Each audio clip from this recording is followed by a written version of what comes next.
अस्सलाम वालेकुम 10th class, कैसे हैं आप सब। उम्मीद है आप सब खैरियत से होंगे।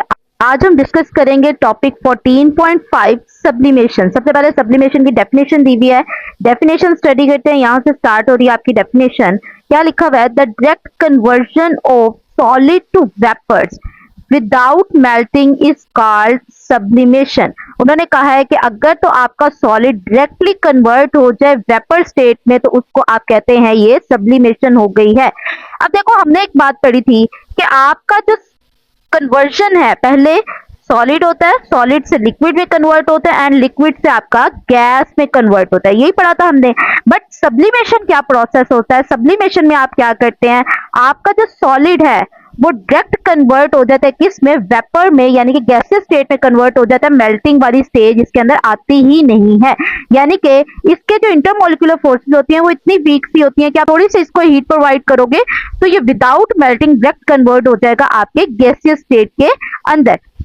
देखो, यहाँ पे एक ने ड्राई आइस पड़ी हुई है, ठीक है, जिसके अंदर आपको सब्लिमेशन होती हुई नजर आएगी। यानी कि ये जो आपको सॉलिड पड़ा हुआ नजर आ रहा है ये अचानक से कन्वर्ट हो जाएगा वेपर के अंदर, ठीक है। आपको मेल्ट होता हुआ नजर नहीं आएगा ये, यानी कि पहले लिक्विड नहीं बनेगा, डायरेक्ट कन्वर्ट होगा वेपर के अंदर। आपको व्हाइट व्हाइट धुआं उठता हुआ नजर आएगा। देखो जरा, मैं इस वीडियो को स्टार्ट करती हूँ, चेक करें जरा, ये देखें, फौरन उड़ता हुआ आपको धुआं नजर आ रहा है, यानी कि इसके अंदर सब्लिमेशन हो रही है। इसकी एग्जांपल रीड करते हैं। एग्जांपल में क्या कह रहे हैं वो? Example, for example solid carbon dioxide. जो सॉलिड कार्बन डाइऑक्साइड होता है उसको आप ड्राई आइस भी कहते हैं। जो मैंने आपको दिखाई थी वो ड्राई आइस ही थी।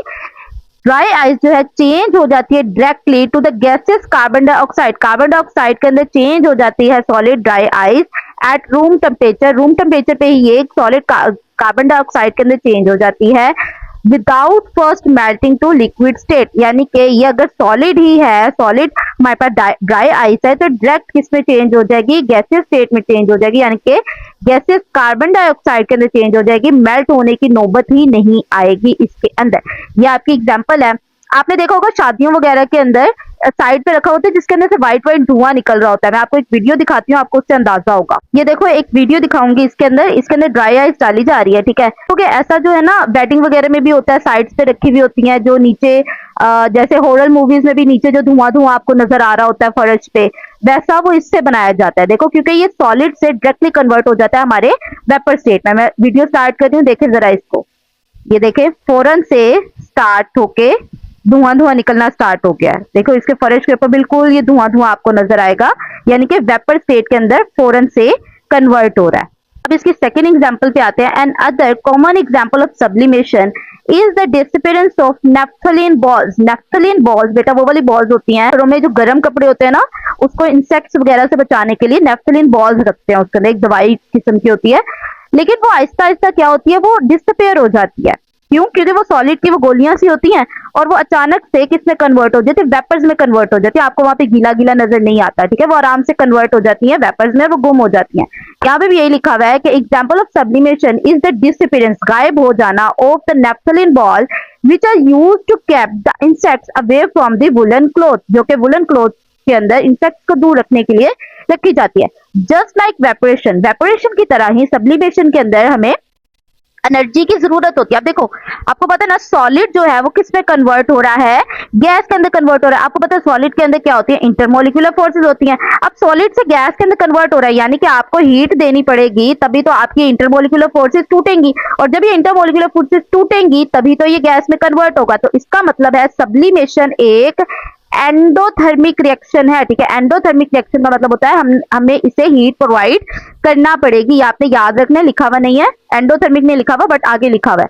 जस्ट लाइक वेपोरेशन, वेपोरेशन की तरह ही, जस्ट लाइक वेपोरेशन, वेपोरेशन की तरह ही the energy needed for sublimation also come from within a substance which then absorb energy from the surrounding. अब वो यहाँ पे ये कह रहे हैं कि वेपोरेशन की तरह ही ये जो सब्लिमेशन का प्रोसेस हो रहा होता है ये अपने सराउंडिंग से, यानी कि अपने आसपास से एनर्जी लेता है, या अपने जो अपना सिस्टम होता है उधर से एनर्जी लेता है और अपने इंटरमोलिकुलर फोर्सेस को ओवरकम करके किसमें कन्वर्ट हो जाता है? गैस में कन्वर्ट हो जाता है।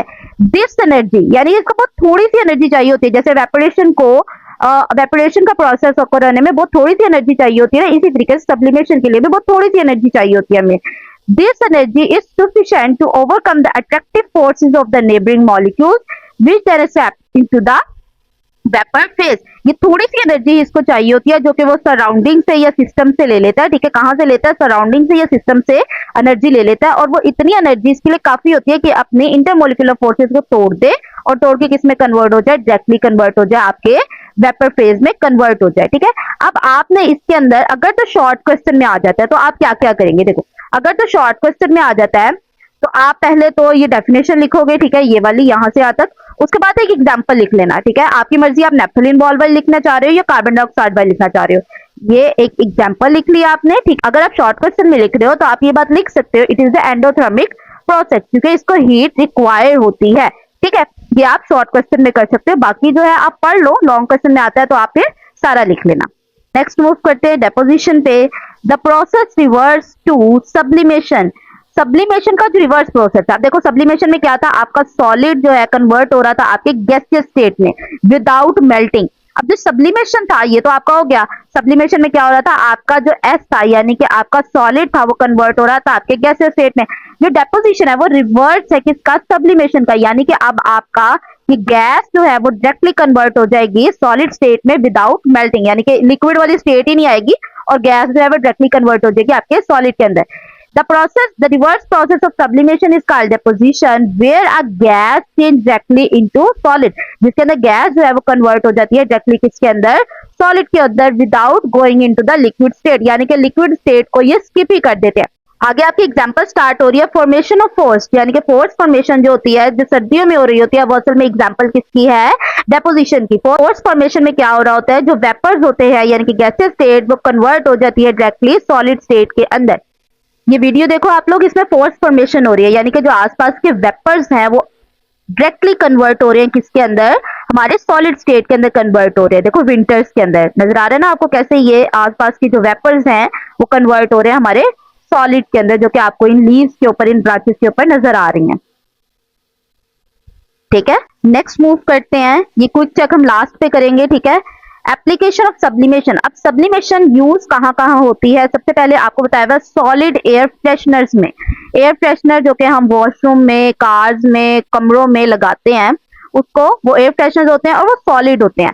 अब वो जो सॉलिड एयर फ्रेशनर्स होते हैं ना, वो असल में सब्लिमेशन के प्रोसेस से, यानी कि वो डायरेक्ट कन्वर्ट हो जाते हैं आप गैसियस स्टेट में और हमारे कमरे वगैरह को महका देते हैं, यानी कि खुशबू आती है उसके अंदर। आपके पास होती है ये कार्ड्स वगैरह के अंदर ये डिब्बियां सी रखी जाती हैं, इसके अंदर जो होता है ना, इसके अंदर होता है सॉलिड फ्रेशनर होता है, यानी कि सॉलिड सब्सटेंस होता है जो कि सब्लिमेशन के प्रोसेस के जरिए कन्वर्ट हो जाता है वेपर के अंदर, और जैसे वो वेपर के अंदर कन्वर्ट होता है तो हमारी आसपास की एयर को खुशबू से भर देता है। एक ये देखो, ये वाली, ये तो आपको पता ही होगा ना, ये वाली पिक के अंदर जो एयर फ्रेशनर है, आपको इससे और ज्यादा कंफर्म होगा, ये हैंगिंग वाले एयर फ्रेशनर जो कमर्शियल्स वगैरह में भी आते हैं, जिसमें हम इसको लटका देते हैं, ये सॉलिड इसके अंदर होता है जो कि आहिस्ता आहिस्ता रूम टेम्परेचर पे, यानी कि हमने इसको अगर कार के अंदर रखा हुआ है या रूम्स के अंदर रखा हुआ है तो रूम टेम्परेचर, इसके अंदर रूम टेम्परेचर से ये आहिस्ता आहिस्ता कन्वर्ट होते जाते हैं गैस के अंदर, और जब ये गैस यानी वेपर्स के अंदर कन्वर्ट होते हैं तो हमें खुशबू आती है प्यारी सी। तो चले रीड करते हैं सॉलिड एयर फ्रेशनर्स को क्या कह रहे हैं। The process of sublimation is used in working of solid air fresheners। ये जो process of sublimation है ये यूज होता है solid air fresheners के अंदर, क्योंकि इसके अंदर solid जो है, जो solid air freshener है वो directly convert हो जाता है किसमें? गैस के अंदर। Solid air freshener contain a scented substance। इस solid air freshener के अंदर जो मैंने पैकेट्स दिखाए थे आपको, उसके अंदर एक ऐसा सॉलिड सब्सटेंस रखा जाता है जो खुशबू वाला होता है, ठीक है, जो कि एवेपोरेट हो जाता है विद और विदाउट हीटिंग। अगर आप उसको हीट ना भी करो, रूम टेम्परेचर पे क्या हो जाता है? वेपोरेट हो जाता है, यानी कि गैस में कन्वर्ट हो जाता है, और जब वो वेपोरेट होता है तो हमें प्यारी सी खुशबू आती है। The scented substance undergo sublimation. Sublimation होती है इस सेंटेड सब्सटेंस की, यानी कि सॉलिड से डायरेक्टली कन्वर्ट होता है गैस के अंदर, and disperse scented vapours throughout the room and mask unpleasant odour. ये जो सब्लिमेशन के प्रोसेस के जरिए ये कन्वर्ट हो जाता है प्यारी सी खुशबू के अंदर, वेपर्स के अंदर कन्वर्ट हो जाता है, और जो हमारी कमरे के अंदर जो अनप्लीजेंट ऑर्डर होती है, यानी कि अच्छी खुशबू नहीं होती, उसको मास्क कर देता है, यानी कि हटा देता है। अब यहाँ पर आगे देखते हैं When a solid air freshener is exposed to the atmosphere, जब ये solid air freshener जो है एटमॉस्फेयर के अंदर रखा जाता है, यानी कि हम घर में रख रहे हैं, कार के अंदर रख रहे हैं, वो भी तो हमारा एटमॉस्फेयर ही है ना, हम उसको जहाँ पे भी रख रहे हैं या उसको हीट करते हैं इन द एयर, या उसको हीट मिल रही है एयर के अंदर से, its solid particles gain enough energy to overcome the attractive forces holding them together in the solid state। अब वो कह रहे हैं ये जो हम इसको एटमॉस्फेयर में रख रहे हैं ना, ये क्या करेगी, ये जो सॉलिड एयर फ्रेशनर है, उसके अंदर सॉलिड एयर फ्रेशनर है तो उसके मॉलिक्यूल्स कुछ इस तरीके से होंगे, ऐसा ही है। अब ये जो मॉलिक्यूल्स हैं ये अपने सराउंडिंग से, ठीक है, अपने सराउंडिंग से, एटमॉस्फेयर से ये एनर्जी गेन करेंगे और इतनी एनर्जी गेन कर लेंगे, यानी कि इसको थोड़ी सी एनर्जी चाहिए होती है, इतनी एनर्जी गेन कर लेंगे कि इनके अंदर की जो अट्रैक्टिव फोर्सेज हैं वो क्या हो जाएंगी, टूट जाएंगी और वो कन्वर्ट हो जाएंगे किसमें, डायरेक्टली गैस में कन्वर्ट हो जाएंगे, ठीक है, लिक्विड वाली स्टेट इसके अंदर नहीं आएगी। These particles then spread in the nearby atmosphere। ये जो particles गैस से बने थे वो एटमॉस्फेयर के अंदर स्प्रेड हो जाएंगे in the form of sweet smelling vapor, जो कि प्यारी सी खुशबू के वेपर्स होंगे, ठीक है। याद रखना आपने इसको अच्छे तरीके से एप्लीकेशन के अंदर, अगर शॉर्ट क्वेश्चन में आ जाता है तो आप इसको इतना कर सकते हैं, फर्स्ट पैराग्राफ कर सकते हैं इसका, ठीक है। आगे आ जाता है सब्लिमेशन प्रिंटिंग। सब्लिमेशन प्रिंटिंग, सबसे पहले इसकी डेफिनेशन पढ़ते हैं। सब्लिमेशन प्रिंटिंग होती क्या है, ये आजकल बड़ी फेमस हुई भी है। When the process of sublimation, जब सब्लिमेशन का प्रोसेस अप्लाई किया जाता है to print a design into the material और फैब्रिक, जब आप सब्लिमेशन का प्रोसेस अप्लाई करते हो किसी भी मटेरियल पे या फैब्रिक पे, ठीक है, टी शर्ट्स वगैरह पे आजकल इन है, जब आप इसको करते हो तो उसको आप कहते हैं सब्लिमेशन प्रिंटिंग, ठीक है।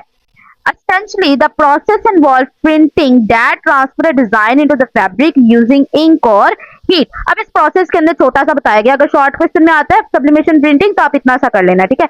अब सब्लिमेशन प्रिंटिंग में वो कह रहे हैं कि इसके अंदर एक स्पेशल इंक होती है, ठीक है, आप हीट के जरिए उसको हीट करते हो और उसको फैब्रिक के ऊपर चिपका देते हो, यानी कि वो जो डिजाइन है आपका किस पे कन्वर्ट हो जाता है, फैब्रिक के ऊपर कन्वर्ट हो जाता है। एक फ्लो डायग्राम देखते हैं इसकी, क्या क्या होता है सब्लिमेशन प्रोसेस पे, फिर मैं आपको एक वीडियो दिखाती हूँ, वीडियो देख के फिर हम लास्ट वाला पैराग्राफ प्रोसेस का पढ़ते हैं। ये है आपका सब्लिमेशन प्रिंटिंग का मेथड। सबसे पहले जो आपने डिजाइन बनाना है उसको सिलेक्ट कर लेना है, ठीक है, जो आपने शर्ट के ऊपर बनाना है। उसके बाद आपने उसको सब्लिमेटिंग इंक की मदद से एक पेपर के ऊपर बना लेना है। उसके बाद आप क्या करोगे, इस मशीन का सारा काम है, ये जो मशीन है ये गर्म होती है, ठीक है। अब आप इसको शर्ट के ऊपर पहले थोड़ा सा रखोगे ताकि वो हल्का सा प्रेस हो जाए, जब वो हल्का सा प्रेस हो जाएगी फिर आप इसके ऊपर रख दोगे ये वाला डिजाइन जो कि आपने बनाया था, ठीक है, इसके ऊपर आपने ये रख दिया, रखकर आपने इसको थोड़ा सा प्रेस किया। जब आपने इसके ऊपर ये जो मशीन है वो इसके ऊपर रख देनी है, जब ये इसके ऊपर रख दोगे तो वो हीट की मदद से क्या होगा, ये जो डिजाइन आपने बनाया था वो इस शर्ट के ऊपर आकर लग जाएगा और आपकी शर्ट फिर इस तरीके से दिखना स्टार्ट हो जाएगी, ठीक है। अब मैं आपको एक वीडियो दिखाती हूँ, उसके अंदर ये चारों स्टेप्स हुए हैं, ध्यान से देखने आपने। ये देखो हमने रखी शर्ट रखने के बाद उसको हल्का सा करेंगे प्रेस। अब ये प्रेस करने के बाद उन्होंने क्या किया है, डिजाइन रखा है, जो मैंने कहा था ना प्रिंटर से निकालना आपने, वो आपने डिजाइन रखा है इसके ऊपर और इसको दोबारा से कर देंगे प्रेस, ठीक है। जब आप इसको प्रेस करेंगे तो आप थोड़ी देर वेट करेंगे और वेट करने के बाद आप देखेंगे लास्ट में जब आप इसको हटाएंगे, जब आप उस पेज को हटा देंगे तो आपकी शर्ट कुछ वो जो आपने डिजाइन बनाया था वो उसके ऊपर चिपक जाएगा। हम पढ़ते हैं इस प्रोसेस को, इस प्रोसेस में क्या क्या हो रहा था। सबसे पहले है in sublimation printing. Sublimation printing के अंदर फर्स्ट स्टेप क्या है, तो print a design on to a special paper using sublimating ink. मैंने यही कहा था कि सबसे पहले स्पेशल पेपर पे आपने क्या करना है, जो आपका डिजाइन है वो सब्लिमेशन इंक के जरिए आपने उसके ऊपर प्रिंट कर लेना है। फर्स्ट स्टेप आपका हो गया। The printed paper is then placed on the fabric. जो प्रिंटेड पेपर है उसको आपने फैब्रिक के ऊपर रखना है, यानी कि टी शर्ट के ऊपर, जैसे पीछे हमने बताया था, पहले टी शर्ट को हल्का सा इस्त्री किया, उसे गर्म किया, उसके बाद उसके ऊपर रख दिया था वो पेपर और उसके बाद आपने क्या किया था, उसको दोबारा से प्रेस कर दिया था। The inks used were converted into the vapours. अब जो आपके इंक है, ठीक है, वो जो प्रिंटर जो आपने इंक जो आपकी इंक थी सब्लिमेटिंग इंक, वो आपने प्रिंटर के जरिए क्या किया था, एक पेपर के ऊपर उस डिजाइन को बना लिया था। अब वो जो इंक थी वो आपकी थी सॉलिड, ठीक है। अब ये जो इंक है वो आपकी लगी हुई है पेपर के ऊपर, स्पेशल पेपर के ऊपर लगी हुई है, ठीक है। जस्ट करोगे तो क्या होगा, ये जो हमारे पास सॉलिड है वो कन्वर्ट हो जाएगी, इंक कन्वर्ट हो जाएगी डायरेक्ट वेपर स्टेट में, यानी कि गैसियस स्टेट में कन्वर्ट हो जाएगी, ठीक है। The printing is permanent. अब ये प्रिंटिंग जो है वो परमानेंट होती है, which does not fades away with time because the ink is embedded in the fabric rather than simple attaching with the top of the fabric in the normal printing। इतनी लंबी जो line का मतलब क्या है देखते हैं। अब यहाँ पर सिंपल बात के वो जो सॉलिड इंक थी, यानी कि जो पेपर के ऊपर इंक थी वो सॉलिड थी। जब आपने हीट प्रोवाइड की उस मशीन के जरिए और प्रेशर अप्लाई किया तो वो कन्वर्ट हो गई कि इसमें वेपर स्टेट में कन्वर्ट हो गई। जब वो वेपर स्टेट में बेटा कन्वर्ट हुई ना, अब आप ऊपर से हीट दे रहे हो, तो ये जो वेपर स्टेट में कन्वर्ट है वो क्या करेगी, वो जो धागे हैं आपके पास फाइबर्स हैं उसके अंदर तक ये चली जाएगी। ये जो वेपर्स बन गए हैं वो इस धागों के रेशे रेशे के अंदर चली जाएगी आपकी इंक, ठीक है। अब ये धागे जो है अंदर तक चली गई, ठीक है। अब ये जो वेपर्स हैं वो अंदर तक चले गए हैं, आपकी धागों के अंदर तक चले गए। यही बात यहाँ पे कह रहे हैं कि ये जो आपकी इंक है वो अंदर तक इम्बेडेड होती है फाइबर के अंदर तक। ऐसा नहीं है कि ये सिंपल ऊपर ही ऊपर अटैच होती है। ऐसी आपने प्रिंटिंग शर्ट्स देखी होगी जिसके अंदर जो डिजाइन है वो सिर्फ ऊपर ऊपर चिपका हुआ होता है। ऐसा यहाँ पे नहीं होगा। आपकी जो इंक है वो वेपर स्टेट में कन्वर्ट हो गई है हीट की वजह से, और वो हमारे फाइबर के और वो हमारी टी शर्ट के धागे धागे के अंदर चली गई है। जब आपने उस मशीन को हटा दोगे, ठीक है, थोड़ी देर बाद हटाना ही है ना उसको, तो जब आप उस मशीन को हटाओगे तो ये वेपर्स जो इन धागों के अंदर चले गए हैं, इन धागों के अंदर चले गए हमारे वेपर्स। मैं कहती हूँ ये जो ग्रीन ग्रीन है ये मेरे वेपर्स हैं जो कि मेरे धागों के अंदर चले गए हैं, ठीक है। अब जब मैंने इसको मशीन को उठा दिया, जब मैंने मशीन को उठाया, अचानक से जो हमारा एनवायरनमेंट है उसकी वजह से जो हमारी टी शर्ट है वो आहिस्ता आहिस्ता ठंडी होना स्टार्ट होगी। जाहिर सी बात है ना, पहले जब मैं प्रोसेस कर रही थी तो वो टी शर्ट गर्म थी उस मशीन में।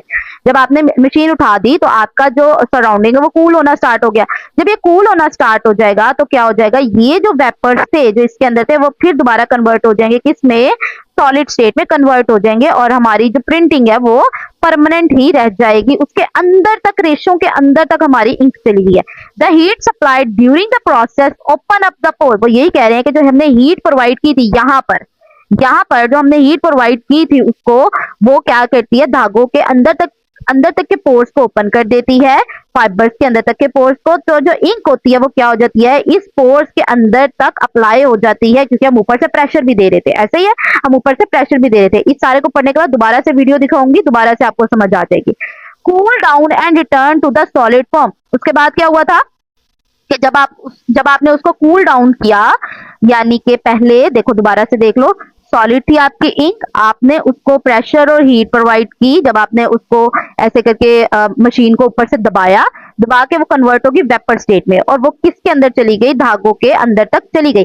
फिर आपने क्या किया, मशीन को उठा दिया, ठीक है। जब आप मशीन को उठा दोगे तो ये जो वेपर स्टेट में थे वो दोबारा से कन्वर्ट हो जाएंगी किसमें, सॉलिड स्टेट में कन्वर्ट हो जाएंगी। कूल डाउन होकर दायरा उसमें सॉलिड स्टेट में कन्वर्ट होना है। This method is popular. ये जो मेथड है वो बहुत ज्यादा पॉपुलर है for printing on the demanding shirt, and it is available on ceramic, wood and metals that have special coating on to receive the ink which are sublimated. ये जो process है वो बहुत ज्यादा इन है हमारी मार्केट में। ये ऐसा नहीं है सिर्फ टी शर्ट या फैब्रिक पे ही होता रहता है, ये सिरेमिक पे, वुड पे, मेटल्स पे, इन सब पे भी एक स्पेशल कोटिंग की सूरत में होता है। अब हम देखते हैं वीडियो दोबारा से। आपने सारा प्रोसेस पढ़ा है, ठीक है। इस सारे प्रोसेस को अब आपने उस वीडियो में दोबारा देखना है, ठीक है। इसके ऊपर हमने रखनी है टी शर्ट को हल्का सा किया है प्रेस क्यों किया हमने, ताकि जो हमारा जो हमने डिजाइन बनाया हुआ है वो अच्छे तरीके से इसके ऊपर आ जाए, वरना सलवटें पड़ जाती है ना, इस वजह से। अब ये देखो हमने इसको हल्का सा किया, मैं बहुत स्लो वीडियो चला रही हूँ, हल्का सा प्रेस हो गया। अब ये इसके हाथ में है एक पेपर, स्पेशल पेपर, जिससे सब्लिमेटिंग इंक के जरिए हमने प्रिंट निकाला है। इसको आप रखोगे शर्ट के ऊपर, जहां पे आपने डिजाइन बनाना है, शर्ट के ऊपर रखा, और ये जो आपका मशीन है इसके ऊपर दोबारा से रख दी और प्रेशर अप्लाई किया। देखो ये जो हुक से उन्होंने नीचे की तरफ किया ना, आपको नजर आ रही है, देखो ये हुक ऊपर था और ये हाथ से उसने हुक नीचे की तरफ किया, और ये देखो उसने डायल पे क्या किया, डायल पे टेम्परेचर सेट भी किया। हुक नीचे करने से प्रेशर अप्लाई हुआ है, और जो हमने यहाँ पे किया है ना, ये जो डायल वगैरह पे कर रहे हैं, ये हीट अप्लाई हो रही है।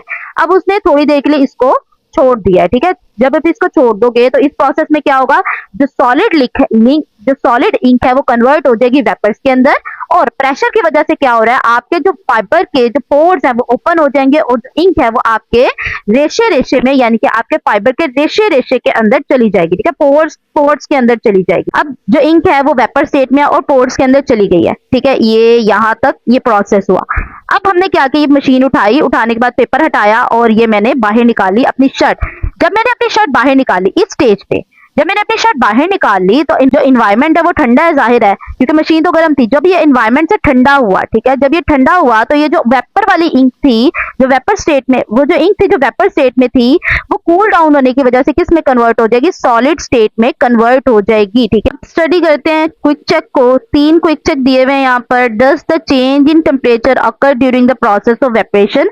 वो कह रहे हैं क्या टेम्परेचर चेंज होता है जब आप वेपरेशन करते हैं। और आइस सब्लिम, क्या आइस जो है वो सब्लिमेशन का प्रोसेस करती है या नहीं करती।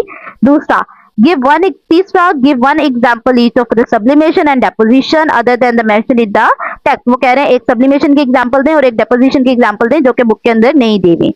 तो चले नोट से पढ़ते हैं इसको। आंसर्स।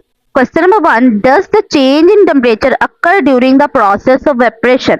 जब वेपरेशन हो रही होती है तो वो कह रहे हैं क्या टेम्परेचर चेंज होता है या नहीं होता। हमने पढ़ा था कि वेपरेशन होती है तो कूलिंग इफेक्ट प्रोड्यूस होता है, जाहिर है टेम्परेचर डिक्रीज होगा तभी तो कूलिंग इफेक्ट होगा। तो यहाँ पे आंसर क्या है, यस।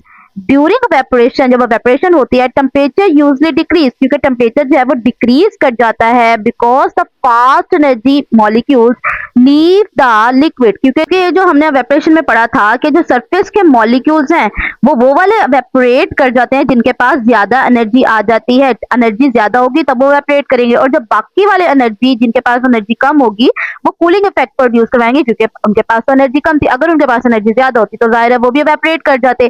तो यहाँ पे भी यही बात लिखी हुई है कि यस, ड्यूरिंग द वेपरेशन के अंदर temperature usually decrease, temperature decrease हो जाता है। क्यों डिक्रीज हो जाता है, because the fast kinetic energy molecules, क्योंकि जिन मॉलिक्यूल्स के पास एनर्जी काफी ज्यादा होती है वो एनर्जी को लीव कर जाते हैं, leave the liquid taking heat energy with them.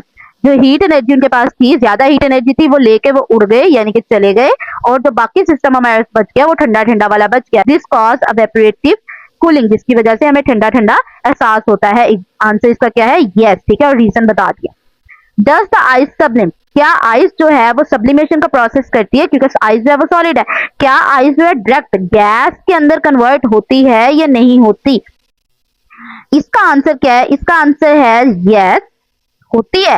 ऐसा बिल्कुल होता है। ऐसा नहीं है कि सॉलिड जो आइस है वो पहले लिक्विड के अंदर कन्वर्ट होगी एंड देन गैस के अंदर कन्वर्ट होगी। कुछ जो सॉलिड का पार्ट होता है, कुछ जो आपका आइस का पार्ट होता है वो डायरेक्ट भी कन्वर्ट हो जाता है आपके गैस के अंदर। देखो आगे बढ़ते हैं, पता चल जाएगा कैसे कन्वर्ट होता है। Yes, ice can sublimate. Sublimation of ice mean, sublimation of ice का मतलब क्या है कि आइस जो है चेंज हो जाए directly from solid into gaseous water vapours without being the liquid. ठीक है, अब ये होता कैसे है, how it happens. Okay, in very cold and dry ice, some water molecules on the surface of ice gain enough energy to escape directly into the air as vapor। बहुत ज्यादा dry और कोल्ड कंडीशन के अंदर जो ice बन रही होती है उसके जो मॉलिक्यूल्स होते हैं सरफेस के ऊपर, वो क्या करते हैं, वो इतनी एनर्जी एनवायरनमेंट से ले लेते हैं कि वो डायरेक्टली कन्वर्ट हो जाते हैं वेपर्स के अंदर। अगर आपने घर के अंदर कभी बर्फ जमाई हो तो आप उसको देखोगे, आप जब बर्फ निकालोगे तो उसके ऊपर से धुआं धुआं सा उठ रहा होता है। कभी आपने अगर रोज किया हो, बहुत ज्यादा देर तक जमी हुई जो बर्फ होती है ना, फ्रिज के अंदर हमने काफी देर रख के बर्फ जो जमाई होती है, जब आप उसको बाहर निकालोगे ना तो उसके ऊपर से धुआं धुआं सा उठता हुआ नजर आएगा। वो असल में क्या हो रही है, सब्लिमेट हो रही होती है। हमारी कुछ जो आइस है वो आहिस्ता से जो गैस, जो सॉलिड थी वो आहिस्ता से कन्वर्ट हो जाती है गैस के अंदर। धुआं धुआं सा हमें जो हल्का हल्का सा नजर आ रहा होता है, बाकी जो है वो क्या हो जाती है, लिक्विड में कन्वर्ट हो जाती है। इसके अंदर जो कुछ मॉलिक्यूल्स होते हैं वो क्या होते हैं, वो धुआं धुआं बन के उठ जाते हैं, यानी कि डायरेक्ट कन्वर्ट हो जाते हैं, हमारे गैस के अंदर कन्वर्ट हो जाते हैं। Last quick check, give one example of each of the sublimation and deposition. आपने सब्लिमेशन और डेपोजिशन की एग्जांपल देनी है, लेकिन वो बुक के अंदर मेंशन ना हो ऐसी एग्जांपल देनी है। सब्लिमेशन की iodine crystals, but iodine crystals जो है वो डायरेक्टली कन्वर्ट हो जाते हैं आपके वेपर स्टेट के अंदर, ये लिक्विड स्टेट के अंदर नहीं जाते। नेक्स्ट है deposition, water vapours changing directly into ice crystals on the walls of freezer. Fridge की जो वॉल्स होती है अंदर वाली, ठीक है, उसके अंदर भी जो वॉल्स के ऊपर जो आइस बन रही होती है वो भी असल में गैस से ही सॉलिड के अंदर कन्वर्ट हो रही होती है। इसी वजह से घर वाले मना करते हैं कि जो फ्रिज के वॉल्स के ऊपर जो आइस लगी हुई होती है उसको ना खाओ। बट छोटे बच्चे होते हैं वो ऐसा करते हैं, जो ऊपर जो आइस लगी होती है उसको खाने की कोशिश करते हैं। क्यों? क्योंकि वो जो हमारी गैस होती है ना अंदर की, जिससे हमारा जो कूलिंग सिस्टम हो रहा होता है फ्रिज के अंदर, वो ही असल में डायरेक्ट कन्वर्ट हो रही होती है हमारी सॉलिड के अंदर। जो सॉलिड हमें आइस नजर आ रही होती है वो असल में वो हार्मफुल गैस भी हो सकती है। ठीक है, ये आपकी एग्जांपल होगी सब्लिमेशन की एंड डेपोजिशन की। होप तो आपको लेक्चर की समझ आई होगी। किसी भी किस्म की कोई कंफ्यूजन हो तो आप मुझसे कमेंट सेक्शन में पूछ सकते हैं। वीडियो को लाइक कर दीजिएगा, चैनल को सब्सक्राइब कर दीजिएगा और अपना बहुत ज्यादा ख्याल रखिएगा। मिलते हैं नेक्स्ट वीडियो में। अल्लाह हाफिज।